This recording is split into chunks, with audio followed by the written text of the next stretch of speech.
பொதுவாகவே விருச்சிக ராசிக்கு அசுபஸ்தானத்தில் தான் சூரியன் வர்றாரு.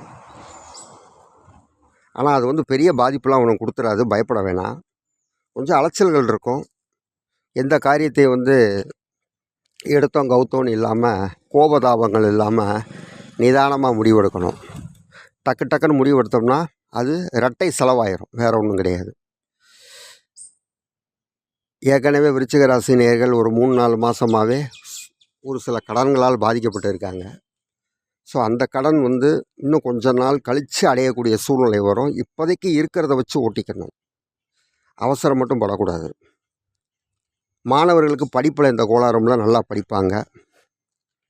கொஞ்சம் படிப்பை சூஸ் பண்ணி எதை சூஸ் பண்ணுறதுனாலும், மேல் படிப்புக்கு எதை தேர்ந்தெடுக்கிறதுங்கிறதுனாலும், முடிவெடுக்கிறதுனாலும் நிதானமாக முடிவெடுங்க. அவசரப்பட்டு முடிவெடுத்துட்டு பின்னாடி வருத்தப்படக்கூடாது. மாணவர்களுக்கு கல்வி நிலையில் தேக்க நிலை இருக்காது. வெளிநாடுகளில் சென்று படிக்கக்கூடிய முயற்சி எடுப்பவர்களுக்கு நல்ல விதமான சூழ்நிலையே தென்படும். கலைஞர்களுக்கு கலைத்துறை சற்று சுமாராக இருக்கும், பாதிக்கிற மாதிரி எதுவும் இருக்காது, சுமாராக கொண்டு போயிடும். விவசாயிகளுக்கு நல்ல மகசூல் இருக்கும். அவங்களுக்கு 10 ரூபா கிடைக்க வேண்டிய இடத்துல உறுதியாக 9 ரூபா எதிர்பார்ப்பாங்க, 7 ரூபா கிடச்சிரும். ஸோ அந்த 2 ரூபா கிடைக்க கஷ்டமாக இருக்கும். அதுக்காக நீங்கள் முயற்சி எடுக்காதீங்க. ஏன்னா இருக்கிற 7 ரூபாவில் நட்டால் வந்துடும். கலைஞர்களுக்கும் நல்லா இருக்குது. கலைத்துறையில் அவங்களுக்கும் எந்த விதமான கோளாறு இல்லை.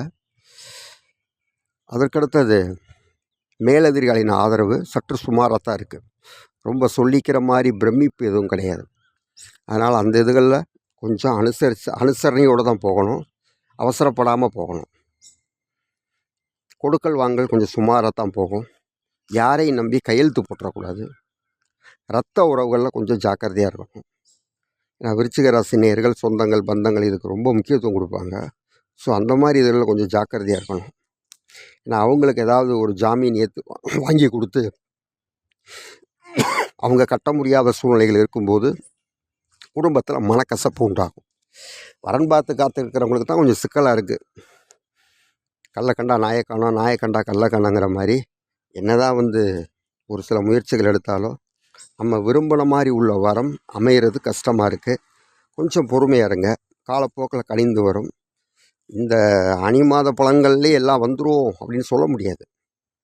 இந்த வரன் பார்த்துருக்கக்கூடிய ஜாதகத்தில் ஜாதகத்துடைய அமைப்புகள், கல்யாண கிரகங்கள், கலத்தர அமைப்பெல்லாம் பலமாக இருக்கணும்.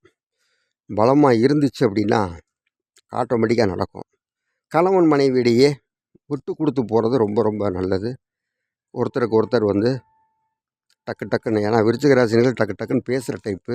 இந்த நேரங்களில் அந்த மாதிரி தன்மைகள் எதுவும் இல்லாமல் நிறுத்தி நிதானமாக கொஞ்சம் விட்டு கொடுத்து போனால் எந்த விதமான பாதிப்புகள் இல்லாமல் நம்ம காப்பாற்றப்படலாம். அதற்கடுத்து கல்யாணம் ஆகி ரொம்ப வருடம் கழித்து குழந்தை இல்லாதவர்களுக்கு இந்த ஆனி மாதத்தில் அந்த தன்மைகள் இருப்பது கொஞ்சம் கஷ்டமாக தான் இருக்கும். அதாவது குழந்தை பாக்கியம்ங்கிறது உருவாகிறது கொஞ்சம் லேட்டாக. சிலருக்கு கருச்சிதைவு ஏற்பட்டிருக்கும், 2-3 தடவை ஏற்பட்டிருக்கும். அதை நினச்சி பயப்பட வேணாம். அது எல்லாமே நல்லதுக்கு தான். கொஞ்சம் போக போக நல்ல அமைப்பு உண்டாகும்.